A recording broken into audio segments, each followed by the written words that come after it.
gawa tayong daing na bangus. Tara!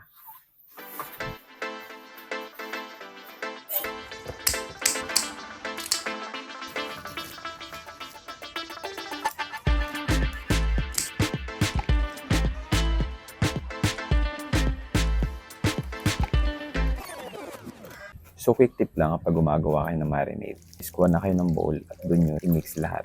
I think mas okay yun kasi sa paisa-isa nyo ilalagay dun sa isda yung ingredients. In that way, malalaman nyo kung saan kayo nagkulang sa lasa.